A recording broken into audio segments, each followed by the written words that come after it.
પણ એ 1.5 કલાકની અંદર જો તમારા ઇન્દ્રિયને તમે કાબુમાં ના રાખ્યા અને જો એ ઇન્દ્રિયોના કહ્યા પ્રમાણે ચાલ્યા અને આ ધરતી છોડીને જો ચાલ્યા ગયા ને, પછી સાહેબ પુનરપી જનનમની અંદર મારે તમારે એટલા બધા દુઃખો ભોગવવા પડશે કે એની કોઈ હદ નહીં. હા, દુઃખ તો બધાને આવે સાહેબ. અને સંતાન થવા કે ના થવા એ તો ઈશ્વરની કૃપાનું ફળ છે. આ આત્મદેવ સાહેબ કે બધા મને વાંજ્યો કહીને બોલાવે છે, એની કરતો મરી જવું સારું. અને જ્યાં જંગલમાંથી પસાર થતો હતો ને ત્યારે સાહેબ એક સાધુનો ભેટો થઈ ગયો એને. અને સંતને એને થયું કે લાય પગે લાગી લઉં, સંતના આશીર્વાદ લઈ લઉં, કદાચ મારો મૃત્યુ અધોગતિ ભલે સદગતિએ પણ ચાલ્યું જાય. એટલે સંતે કહ્યું કે બાપ કોણ છે તું? એટલે કહ્યું કે બાપજી હું આત્મદેવ બ્રાહ્મણ છું. હો ક્યાં જાય છે અત્યારે? અહીંયા જંગલમાં આત્મહત્યા કરવા જઉં છું. કેમ? કે ઘરે સંતાન નથી, બહુ સત્કર્મ કરું છું. હા, એટલા બધી ગાયોને, કૂતરાઓને, પારેવાને, અન્ય મંદિરોની અંદર કોઈ મારી ઘરે અતિથિ આવે ક્યારે ભૂખ્યો ન જાય, એટલા સત્કર્મ કરું છું બાપજી, પણ મારા ઘરે પારનું બંધાતું નથી. ત્યારે સંત કહે છે કે ભલા માણસ, સંતાન થવા કે ના થવા તો ઈશ્વરની કૃપાનું ફળ છે. હા, એમાં કે આપણે આત્મહત્યા ન કરાય, કારણ કે સંતાન વાળાએ દુઃખી થાય છે અને સંતાન વગરને પણ દુઃખી થાય છે. યાદ રાખજો સાહેબ, એવું નહીં સમજી લેવાનું ખાય પસ્તાય, ન ખાય પસ્તાય. એટલે મોજ મારો બાપ, બાકી હરી પર ઢોળી દો. અને પરિણામ સંતની સામે આ આત્મદેવ એટલું બધું કર કરે છે, એટલું બધું કર કરે છે. અને કહ્યું કે જો બાપજી મને સંતાન નહીં મળે તો હું મારો આ શરીર તમારી સામે જ અહીંયા વિલીન કરી નાખીશ, દેહ છોડી દઈશ. ત્યારે સાહેબ સંતને થયું કે હારું સાલું બ્રહ્મ હત્યાનું પાપ લાગી જશે. એટલે સંતે થયું કે લાવ આનું કલ્યાણ તો કરવું જ પડશે. કહ્યું કે બ્રાહ્મણ તને 7 પેઢી સુધીને સંતાન સુખ નથી. શું હાથે કરીને શું લ્યા દુઃખી થાય છે? એકલો ખાઈ પીને મોજ કર, જલસા કર. પણ નહીં બાપજી, મારે દીકરો જોઈએ. જો દીકરો હોય ને તો પૂ નામના નરકમાંથી મને તારી દે. ત્યારે સંતે કહ્યું કે દીકરો જો નરકમાંથી તારતો હોત તો આ જંગલોમાં ઋષિ મુનિઓ જે હજારો વર્ષ સુધી તપ કરે છે એને કાંઈ સંતાન નથી, તો એ બધા કે અટકી રહેવાના છે? મગજમાંથી તું આ શબ્દ કાઢી નાખ. જો તારે નરકમાં ના જોવાય તો તારા દેહને તું સ્વયં જાતે કૃષ્ણને, રામને અર્પણ કરી દે. અને ભગવાનને કે તું જેમ કરીશ, તું જેમ નચાવીશ, જેમ રાખીશ એમ રહીશ. અને પરિણામ તારું આ શરીરનું પિંડ ભગવાનને અર્પણ કરી દે. એટલું બધું સમજાવે છે સાહેબ સંત, પણ અહીંયા આ આત્મદેવ એકલો બે થતો નથી. હા, અને પરિણામ સંતને દયા આવી ગઈ. જોરીમાંથી એક ફળ આપ્યું, લે કે આ ફળ તારી પત્નીને તારા હાથથી ખવડાવજે, જા તારે ત્યાં સંતાન થશે. હા સાહેબ, એવી જ રીતના અમારા 167 વર્ષ પહેલા, હા 167 years પહેલા લાલજી મહારાજ અલિન્દ્રા ગામમાં ગયેલા. કયા ગામની અંદર? સુરેન્દ્રનગરની પડખેનું ગામ છે અલિન્દ્રા.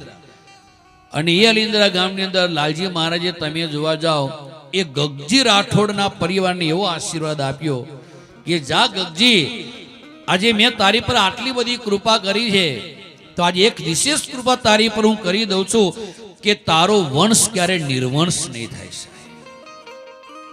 હા, તારો વંશ ક્યારે નિર્વંશ નહીં થાય. સાહેબ 167 વર્ષ થયા, હજુ એ અલિન્દ્રા ગામની અંદર ગગજી રાઠોડના પરિવારની અંદર એક દીકરો અવશ્ય થાય છે સાહેબ. હા, અને એ ટાઈમે લાલજી મહારાજે કહ્યું એ ગગજી રાઠોડને કે ગગજી, આ નાને એવા લાલા હું તને આપું છું, એ લાલાની રોજ સેવા કરજે, જ્યાં ભગવાન તારું પર કલ્યાણ કરશે. એ લાલજી મહારાજની લાલાની પ્રસાદી એના ઘરે છે. અમે એકવાર એમને કહેલું કે આ લાલો અમને આપી દો, તો આપણે સાયલા મંદિરમાં મૂકી દઈએ, હજારો લાખો માણસો દર્શન કરે. ત્યારે એ પરિવારે અમને કહ્યું કે બાપુ આ લાલાના પુણ્યના પ્રતાપે તો અમે સુખી છે, આ સંતની પ્રસાદી અમારે ઘરે છે, ત્યારે અમારો આજે પરિવાર જાહો જલાલી ભોગવે છે, જો આ લાલો તમે લઈ જશો તો અમારું ઘર છિદન મિદન થઈ જશે. ત્યારે અમને થયું કે અહીંયા રહેશે તોય વાંધો નહીં, પણ આજે એક પરિવારની અંદર એક દીકરો અવશ્ય થાય છે. હજી એનો વંશ ક્યાં નિર્વંશ નથી થયો. એમ અહીંયા પણ આ સંતે કહ્યું કે આત્મદેવ લે આ ફળ તું તારી પત્નીને તારા હાથથી ખવડાવજે. પરિણામ સાહેબ એ તો એની પત્નીને આપીને ચાલી ગયો, કહ્યું કે લે આ ફળ ખાઈ લેજે, તને સરસ દીકરો થશે. હા, પણ સાહેબ એની પત્ની તો એકની બે ના થઈ. હા, કે મારે આ ફળ ખાવું જ નથી. કારણ કે એટલી બધી સ્વભાવની ખરાબ હતી ને, ક્યારે સારું તો વિચારે જ નહીં.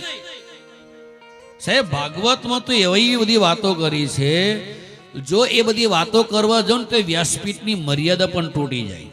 ભરતભાઈ, હા, એટલી બધી અંદર એને ધૂંધલી જે બોલી છે ને, એટલું બધું ખરાબ કે વ્યાસપીઠની મર્યાદા ગરિમા જળવાય પણ નહીં. એટલું બધું ખરાબ અંદર બોલી છે થોડું ઘણું. હા, છેલ્લે તો એવું બોલી, કદાચ જો મને ઘર થશે અને મારી નણંદબા જો ઘરે કામ કરવા આવશે તો એ નણંદબા મારા ઘરનું બધું ધીમે ધીમે કરીને લઈ જશે. લે સાહેબ, એમાં સમજી લો પોતાની નણંદબા ઉપર જો આટલી બધી નિંદા સ્તુતિ રાખે તો બીજા ઉપરથી એ શું ના કરે? બોલો જોઈએ, શું ના કરે? પરિણામ સાહેબ તમે જોવા જાઓ, એ ધુંધલીની બેન આવી અને કહ્યું કે બેન કેમ આટલી ચિંતા કરે છે? કે જો તારા આ આત્મદેવ જેમ છે એ આત્મદેવ મને ફળ આપી ગયો છે કે આ ફળ ખાઈશ તો તને સરસ સંતાન થશે. મારે સંતાન નહીં જોતું. હું જેને જેને સંતાન જોઉં છું બધા દુઃખી થયા છે. કદાચ મારા ઘરે ન કરીને જો કપૂત જેવો દીકરો આવી ગયો અને મને હેરાન કરે તો મારું જીવન વેડે જતું રહે. પરિણામ સાહેબ એની બેને કહ્યું મને અત્યારે ગર્વ છે, અમારી ઘરે દીકરા બહુ છે, પણ આજે એ દીકરાને ખાવાનું કાંઈ નથી, તારે ત્યાં ખાવાનું વધારે છે તો દીકરા નથી, તો મારા ફળને શું કરું? ગાયને ખવડાવી દે અને મને જ્યારે બાળક થશે હું તને આપી દઈશ. પરિણામ સાહેબ એક સમય એની નાની બેનને દીકરો થયો, રાત્રે એનો પતિ આપવાઈ ગયો, થોડીક સોનામોર એને આપી દીધી અને આ ધુંધલીએ જાહેર કરી દીધું કે મને દીકરો થયો, દીકરો થયો. આત્મદેવથી એટલો બધો ખુશ થઈ ગયો, એટલો બધો ખુશ થઈ ગયો સાહેબ.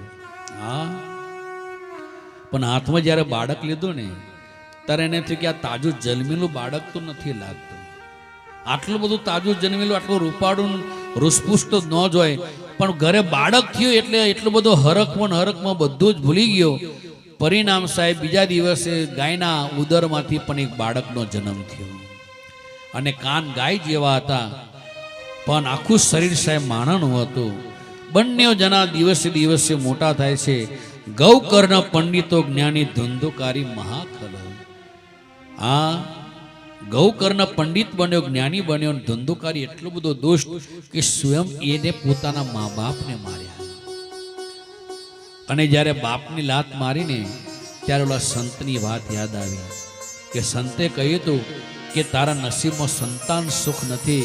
અને પરાણે મેં જ્યારે આ સંત લીધું ત્યારે આજે દીકરાની લાતો ખાવી પડી. ફરી પાછો સાહેબ એને થઈ કે આની કરતા મરી જવું સારું.